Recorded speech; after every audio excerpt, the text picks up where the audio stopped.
حضرت عائشہ صدیقہ رضی اللہ تعالیٰ عنہ فرماتی ہیں میں نے نبی پاک صلی اللہ تعالیٰ علیہ وآلہ وسلم کو مرز وصال تک دیکھا ہے، حضور کے وصال تک، کہ حضور قرآن پاک کی آخری 2 سورتیں پڑھ کے سورت فلق اور ناس اپنے ہاتھوں پہ پھونکتے تھے، پھر جسم پہ ملتے تھے۔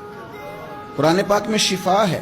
اب تو لوگوں نے دم درود کو اس کو بڑا ہلکا سا کام سمجھ لیا۔ ویسے بھی یہ عاملوں کے ہتھے چڑھ گیا، ملنگوں کے ہتھے چڑھ گیا، کاروبار بن گیا، تجارت بن گئی۔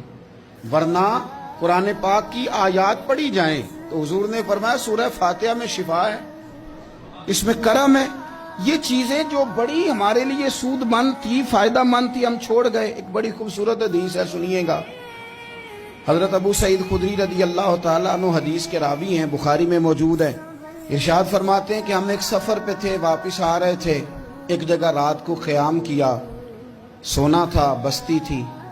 بستی کے لوگوں نے نہ کھانا پوچھا نہ پانی پوچھا، کوئی ضیافت نہیں کی۔ آدھی رات کا وقت آیا تو ایک بندہ دوڑا دوڑا آیا، کہنے لگا ہمارے سردار کو بچھو نے کاٹ لیا ہے، تم میں سے کوئی بندہ دم درود کر لیتا ہے؟ تو ایک صحابی کہنے لگے کر تو لیتے ہیں، پر تم نے چونکہ ہمیں کھانا پانی تک نہیں پوچھا، تم اگر دم کراؤ گے تو مفت نہیں کریں گے۔ بخاری پڑھ رہا ہوں۔ پیسے لگیں گے۔ کتنے پیسے؟ بکریوں کا ایک ریوڑ پورا۔ شارحین نے لکھا 40 بکریاں۔ کنے دما دیاں؟ او بھائی اس سے کوئی بندہ جواز نہ لے کہ پیسے لینے جائز ہیں، اس سے جواز نہ حاصل کرے۔ اب بات کو سمجھیں، پس منظر کیا ہے؟ پانی تک نہیں تم نے پوچھا۔ کچھ لوگوں کا علاج ہوتا ہے، انہوں نے کہا پیسے لیں گے دم کر دیں گے۔ صحابی نے کہا حضرت ابو سعید خدری رضی اللہ تعالیٰ عنہ فرماتے ہیں وہ چونکہ تنگ تھے، بچھو کاٹ گیا، اور سردار کو کہا چل تو صحیح نا۔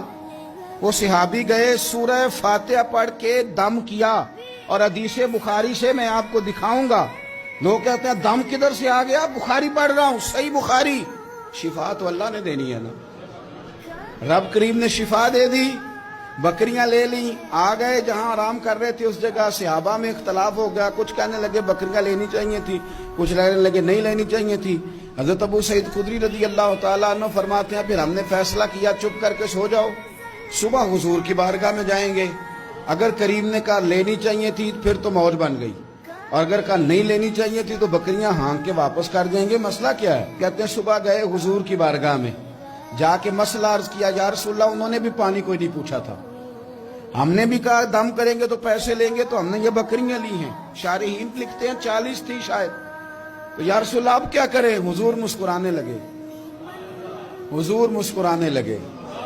جس کے گچھے سے لچھے جڑے نور کے، ان ستاروں کی نزہت پہ لاکھوں سلام، اور جس کی تسکین سے روتے ہوئے ہنس پڑیں، اس تبسم کی عادت پہ لاکھوں سلام، اور ان کی باتوں کی لذت پہ بے حد درود، ان کے خطبے کی ہیبت پہ لاکھوں سلام۔ حضور مسکرانے لگے اور مسکرا کے پوچھا اچھا پڑھا کیا تھا؟ یا رسول اللہ سورہ فاتحہ۔ فرمایا سکھائی کس نے تھی؟ کہا یا رسول اللہ آپ نے۔ فرمایا پھر آدھی بکریاں میری ہیں آدھی تمہاری ہیں، تو میرا حصہ نکالو نا بھائی۔